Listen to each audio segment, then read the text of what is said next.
The grand chamber of the Galactic Council stretched wider than 3 football fields. Tall windows showed the purple and blue skies of Nexus Prime. 200 alien species sat in curved rows, their voices creating a soft hum in the air. John Everett straightened his blue Diplomat uniform as he walked to the human section. At 53 years old, with gray streaks in his dark hair, John had spent 30 years in diplomacy, but nothing had prepared him for representing all of Earth among the stars. "The human looks nervous," whispered a tall, thin alien with blue skin to its neighbor. John pretended not to hear. Humans had only joined the council 3 months ago. Many older species still saw them as newcomers who didn't belong. The council leader, a golden-scaled being named Trexor, raised all 4 of his arms for silence. "The council recognizes Ambassadors Cathal of the Vexarian Empire," Trexor announced. A large purple-skinned alien with a ridge of small horns on his head stood up, his black eyes fixed on John with clear dislike. "Esteemed members of the council," Scathal's voice boomed, "I must speak about the human problem." John felt his stomach tighten. The Vexarians had opposed Earth joining the council from the start. "Humans have been given access to our trade routes too quickly," Scathal continued. "My sources report they are copying our technology and building warships." This was not true, and John made a note to speak against these claims.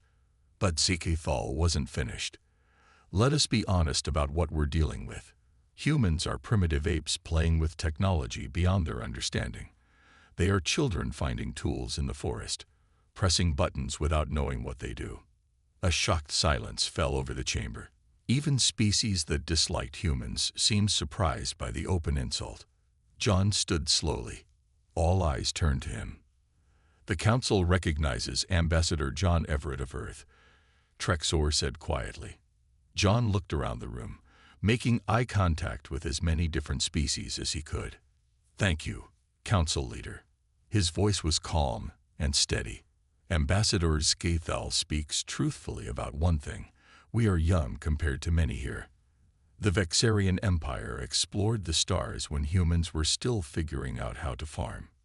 Several council members nodded. "And yes, humanity has a history of violence and mistakes. We do not deny this." John paused. "But we also have a history of learning, growing, and overcoming our worst natures." He stepped forward. "In just 3 centuries, we ended most diseases on our planet, cleaned our oceans, and united warring nations. We survived climate disasters and rebuilt. When our scientists discovered faster-than-light travel, our first act was to create laws protecting new worlds we might find." John noticed some of the previously hostile aliens were listening closely now. "Ambassador Cathal calls us apes playing with tools we don't understand." John smiled slightly. "Perhaps he's right. We are still learning. But I would remind this council that curiosity and humility are virtues, not flaws." Then John did something unexpected. He bowed deeply towards Cathal.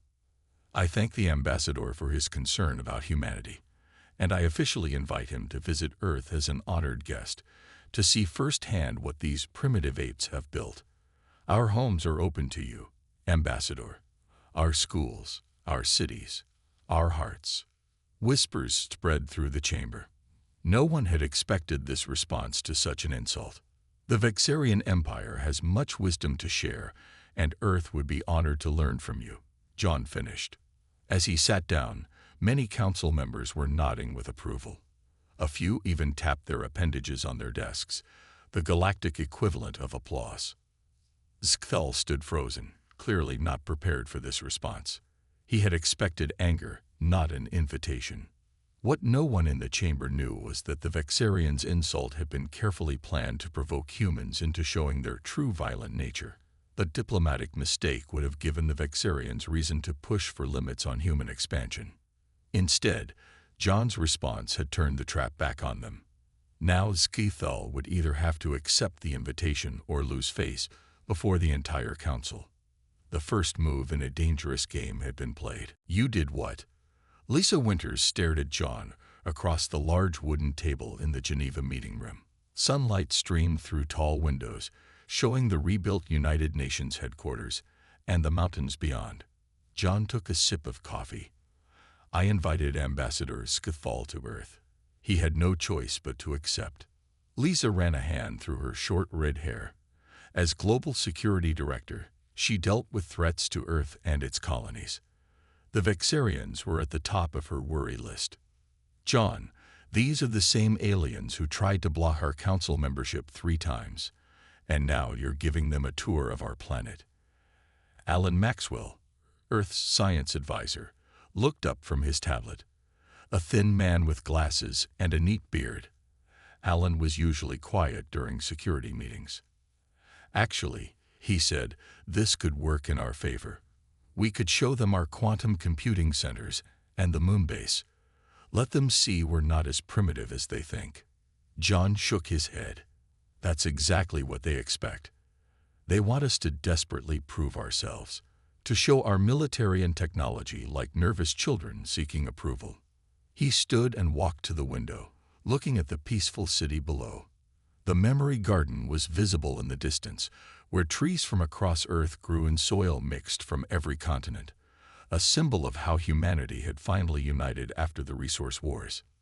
No, John said firmly. We won't just show them our technology or military strength. We'll show them our humanity. Lisa frowned. What does that even mean? John turned to face them. It means we show them our art museums and playgrounds, our hospitals and schools. We show them what makes us different from the other species in the Council, our ability to care for strangers, our creativity, our hope.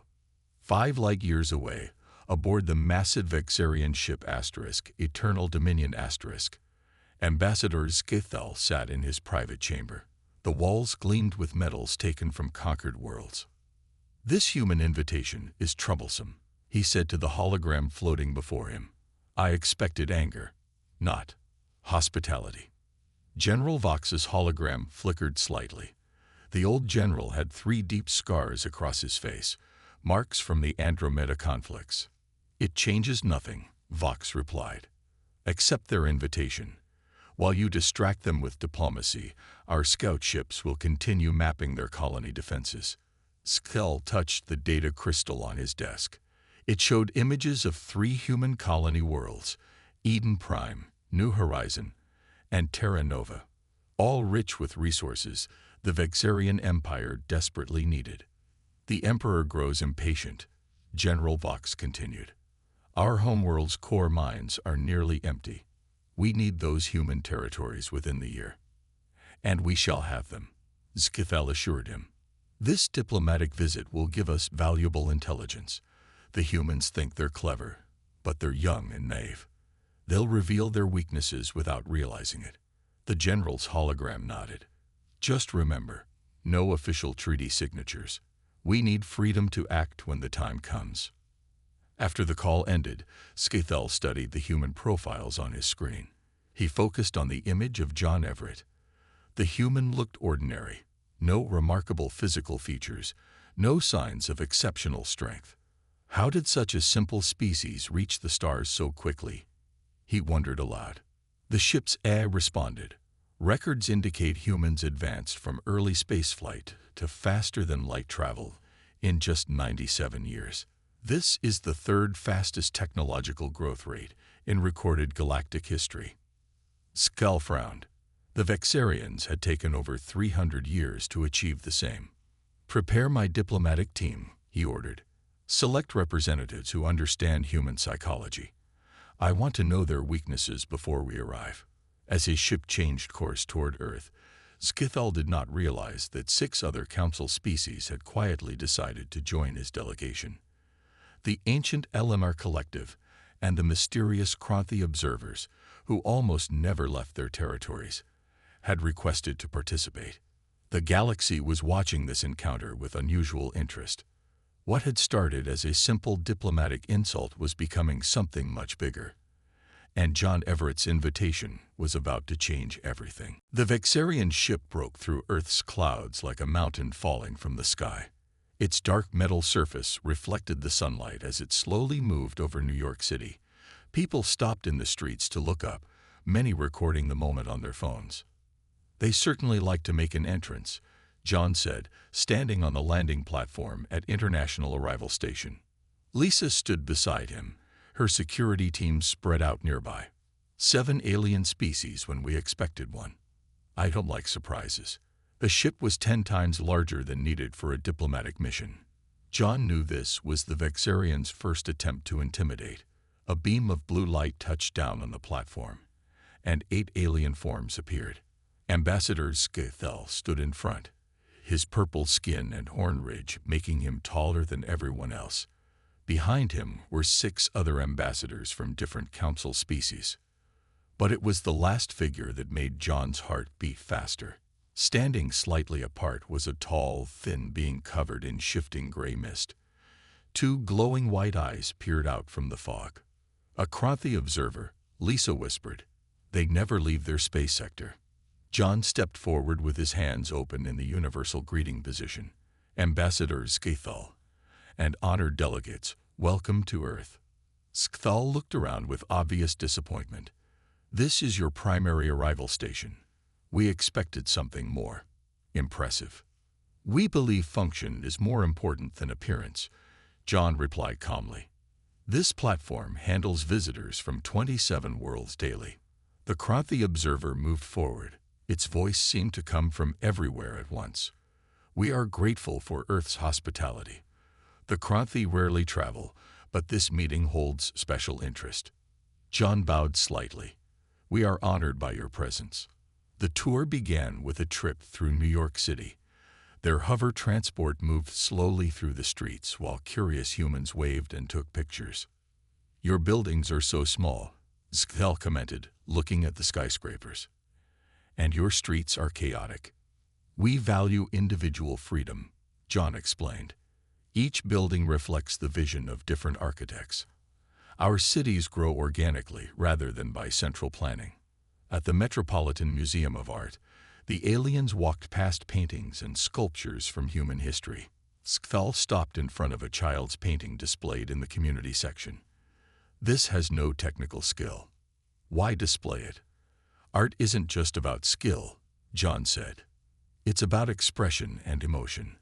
This was painted by a 5-year-old child who lost her home in the last flood. She painted her memories of the house." The Eleanor representative, a crystalline being who had been quiet until now, moved closer to the painting.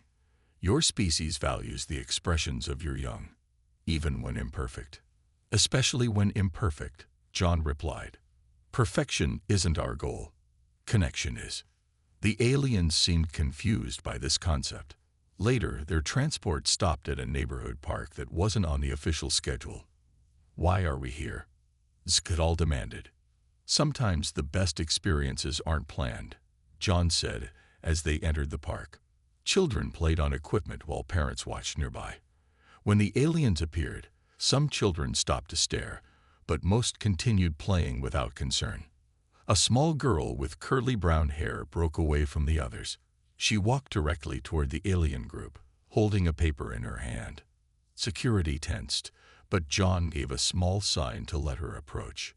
The girl stopped in front of Scythel and held up her drawing. "I made this for you," she said simply. "It's you and me being friends." The crude drawing showed a purple stick figure and a small brown-haired human holding hands. Scythel looked completely confused.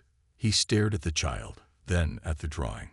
"It is customary to accept gifts from children," John explained quietly. The Vexarian ambassador awkwardly took the paper. "I acknowledge your offering, small human." The girl, Olivia, smiled brightly. "My name is Olivia. What's yours?" For the first time, Scythel seemed at a loss for words. From the back of the group, the Kranthi observer watched with intense interest, its misty form swirling faster than before. The diplomatic tour continued across Earth for 3 days. In Tokyo, Scythel and the other aliens watched as robot helpers moved through crowds, guiding lost tourists and helping elderly people carry packages. "Your machines are considerate," said the Vexarian ambassador with surprise. "We build technology to improve lives, not just to show power," Alan explained as they walked through the city's famous robot district. In Nairobi, the aliens toured the African Space Command, where ships prepared for trips to the outer colonies. Scathal carefully studied the human vessels, measuring them with his eyes. "Your ships are small," he said, "but fast." Lisa replied, "What we lack in size, we make up for in speed and adaptability." The Kranthi observer drifted close to her. An interesting approach. Most species build bigger as they advance. Humans learned efficiency through necessity, Lisa said. We had limited resources when we started exploring space.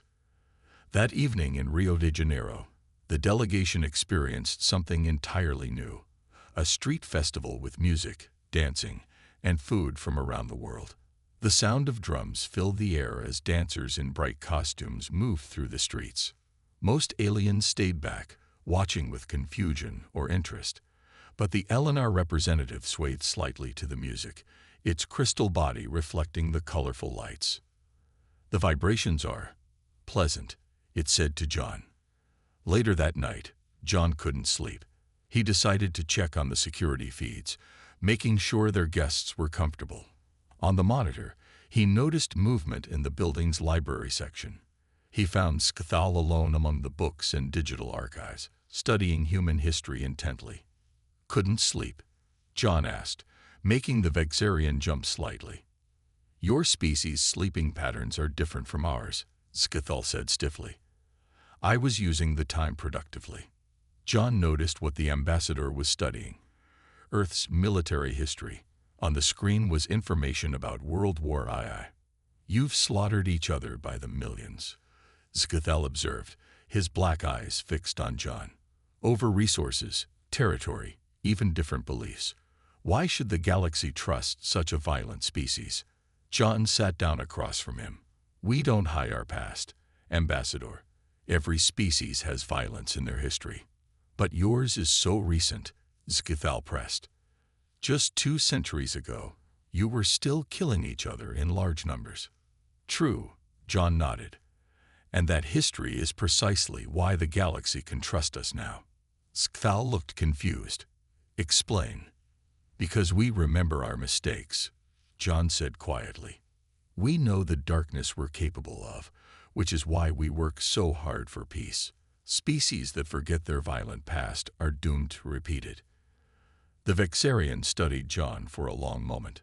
An interesting theory, but perhaps naive. As they spoke, neither noticed the misty form of the Kranthi observer listening from the shadows. The next morning, as the delegation prepared to visit the Mars colony, the Kranthi approached John privately. Its misty form swirled around him as they stood on a balcony overlooking the city. "You handled the Vexarian well," it said in its strange, echoing voice. "I'm just being honest with him," John replied. "The Kranthi have observed many species," it continued. "Most respond to threats with either fear or aggression.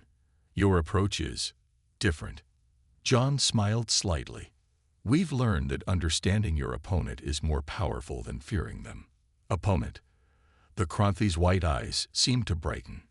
An interesting choice of word for a diplomatic exchange. John realized his mistake. Figure of speech only. "Of course." The Kranthi's mist form shifted. "The Vexarians have visited 17 worlds before yours. On each, they demonstrated their technology and power to intimidate.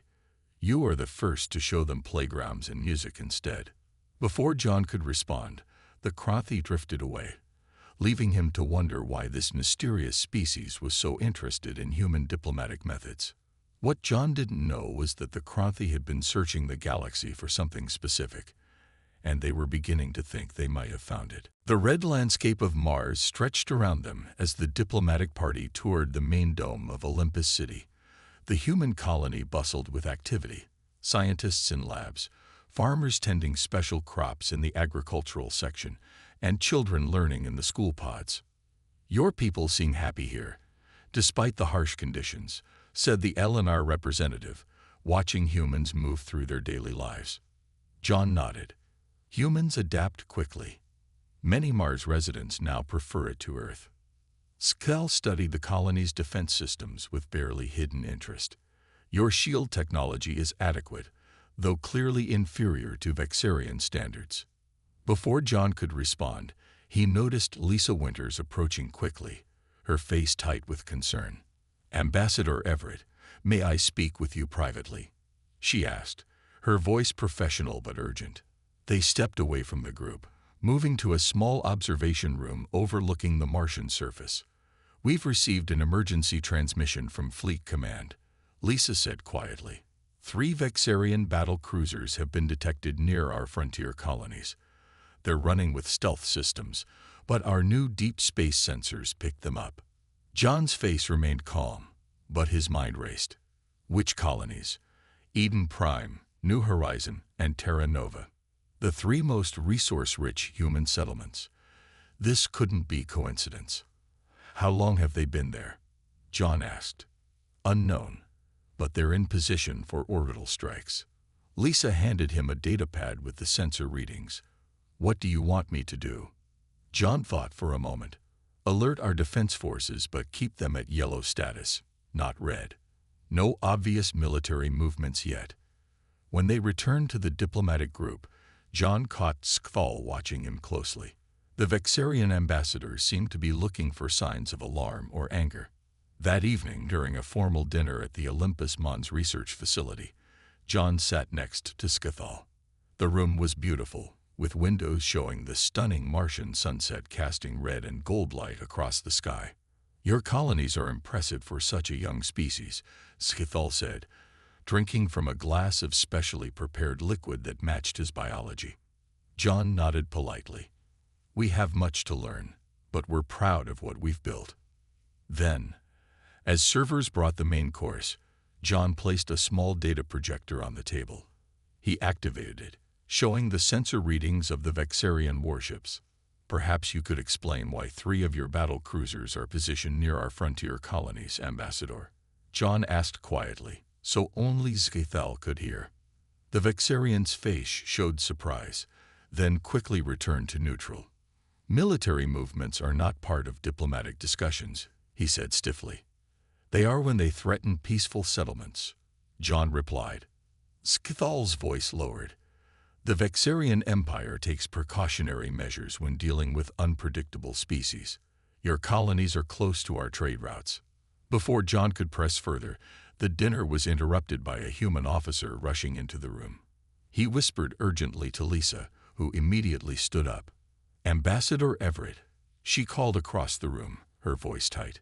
"We have an emergency situation." The room fell silent as Lisa activated the main screen on the wall. It showed a news report from Proxima Centauri, where a human research vessel was drifting, damaged, while a Vexarian destroyer moved away from the scene. The science ship Curiosity reports it was fired upon without warning by a Vexarian military vessel, the reporter said. 2 crew members are injured, and the ship has lost propulsion. The diplomatic room erupted in chaos. The alien representatives all began speaking at once. The Elenar representative's crystal body flashed with bright colors of alarm, while the Kronthi observer's misty form swirled violently. Skval stood, his voice rising above the others. "This is clearly a misunderstanding. Perhaps your vessel entered restricted space." The Curiosity was in neutral territory conducting atmospheric research. Lisa shot back. This was an unprovoked attack. John watched as his carefully planned diplomatic mission threatened to collapse into crisis. Human military officers in the room were already reaching for their communication devices, likely preparing for conflict. Instead of joining the arguing, John stepped onto the raised platform at the front of the room and raised his hands for silence. "If you wanted to see humanity at its worst, Ambassador," he said to Skval, his voice cutting through the noise, "this would be the moment to provoke us." The room grew quiet. "Instead," John continued, "let me show you who we really are." The next morning, the diplomatic ship changed course unexpectedly. Instead of continuing to the planned visit to the lunar bases, John directed their transport to East Africa. "Where are we going?" Skval demanded. The Vexarian looked uncomfortable. News of the attack had spread across human space, and the other alien representatives were watching him with suspicion. To understand who we are now, you need to see who we were, John replied calmly. The ship landed in Uganda, near the shores of Lake Victoria. As they stepped out, the aliens saw a vast memorial site spreading over several miles. Beautiful gardens surrounded stone monuments and holographic displays.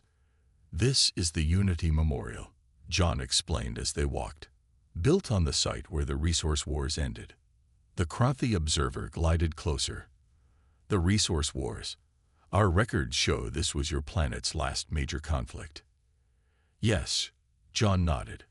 70 years ago, Earth was divided into competing blocks fighting over the last oil, clean water, and rare minerals. Over 30 million died before we realized the path we were on. They walked past walls with millions of names etched in stone. Some aliens ran their fingers over the engravings, feeling the depth of loss. This is where the Peace of Kampala was signed. John continued, leading them to a simple circular building. Representatives from every nation met here to end the wars and create a new system for sharing Earth's resources fairly. Inside the building, holographic displays showed the devastation of the wars. Cities in ruins, refugees in camps, children searching for parents. Why show us this? Skithal asked quietly. Because this was our darkest hour, John replied, and our greatest turning point. He guided them to the center of the building, where a hologram showed Earth as seen from space. After the resource wars, we faced a choice: continue fighting until we destroyed ourselves, or find a better way forward. We chose to unite, to share what we had, and to look outward to the stars for our future. The other alien representatives were listening intently now. The Eleanor's crystal body glowed with a soft blue light of respect. Within a decade of this peace agreement, we launched our first faster-than-light ship, not to conquer or claim, but to explore and connect. John turned to face Skithal directly. You believe strength comes from power and control. We discovered it comes from cooperation and trust. As they stood there, news reached them that humanity's combined defense fleet had mobilized but remained in defensive positions only. No attacks had been ordered despite the Vexarian aggression. Your ships could strike our positions, Skithal noted, yet they hold back. War is easy, John said. Peace is the harder choice, but it's the choice we keep making. Suddenly, the Kranthi observer moved to the center of the room. Its misty form seemed to grow larger, filling the space with swirling gray clouds. The Kranthi have observed this conflict with great interest, it announced, its voice echoing strangely. We have traveled far to confirm what we suspected. All eyes turned to the mysterious being. For 10,000 years, the Kranthi have searched the galaxy, following an ancient prophecy about a species called the Mediators, beings who could bridge the divides between older races. The mist shifted, forming images of different alien species in conflict, then showing them at peace. The prophecy speaks of a young race who would understand power but choose restraint, who would know violence but practice peace, who would face insult with invitation. John looked startled. You came because of a prophecy. The Kranthi's white eyes fixed on him. We came to witness, and what we have seen confirms our hopes. The humans respond to aggression with patience. They answer arrogance with humility. When provoked, they offer understanding instead of threats. The other alien representatives murmured among themselves. Even Skithal seemed affected by the Kranthi's words. Many species claim to value peace, the Kranthi continued. But humans demonstrate it even when tested. This is rare in our experience. As the Kranthi spoke, a communication came through to Lisa. She checked her device, then looked up with surprise. The Vexarian ships near our colonies are withdrawing, she whispered to John. The Kranthi observer, hearing this, turned to Skithal. It seems your leaders have reconsidered their approach, Ambassador. Skithal stood straighter, his face unreadable. But John noticed something had changed in the way the Vexarian looked at him. It wasn't friendship, but perhaps the beginning of respect. 3 months after the tense diplomatic visit to Earth, the Galactic Council chamber buzzed with activity. Species that normally ignored each other were engaged in deep conversation. The Grand Hall felt different somehow, more energetic, more hopeful.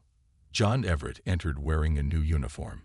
As High Representative of Earth, he now held a more powerful position than mere ambassador. He nodded to several alien representatives as he made his way to the human section. The council leader Trexor called the session to order, his golden scales gleaming under the lights. Today we address the Vexarian violation of neutral space and the unprovoked attack on a human research vessel, Trexor announced.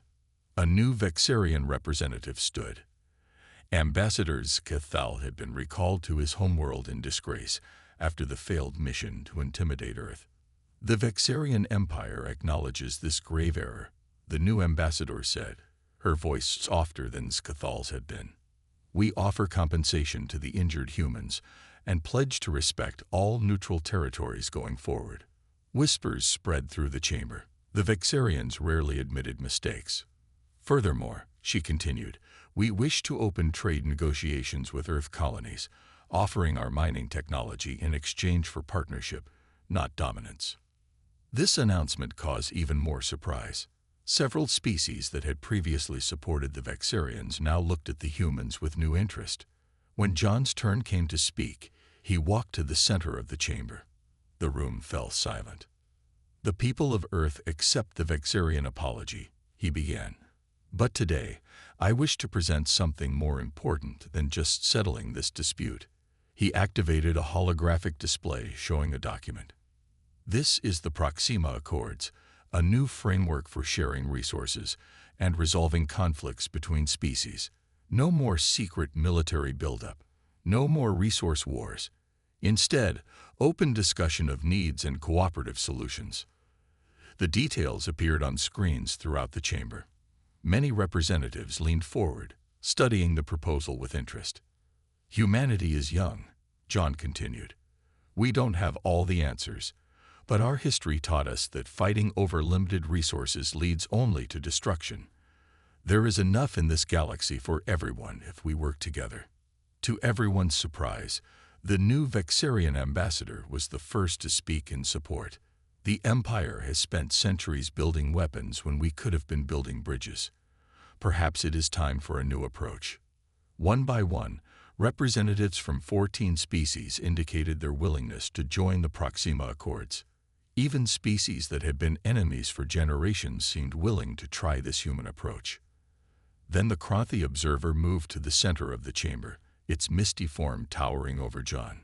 The Kronthi proposed that humans take leadership in establishing a new diplomatic course, it announced. A neutral force of trained mediators who can help resolve disputes between worlds before they lead to conflict. The chamber erupted in discussion.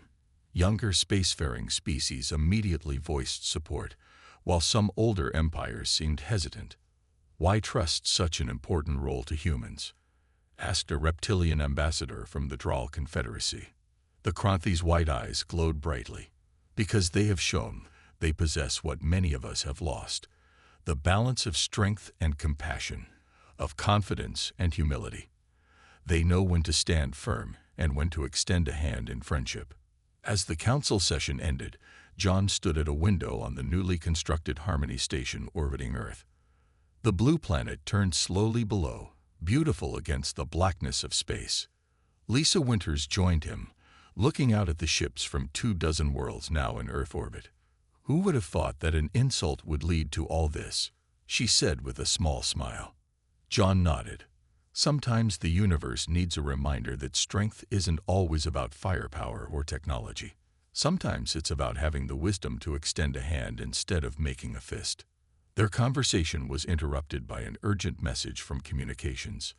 High Representative, the officer said, we're receiving a transmission from uncharted space beyond the Cygnus Arm. It's a new civilization requesting first contact. John and Lisa exchanged surprised looks. They're specifically asking to speak with, and I quote, the humans who talk before they fight. John smiled. The future of the galaxy had just changed forever, and it had all started with an insult and a response that no one expected.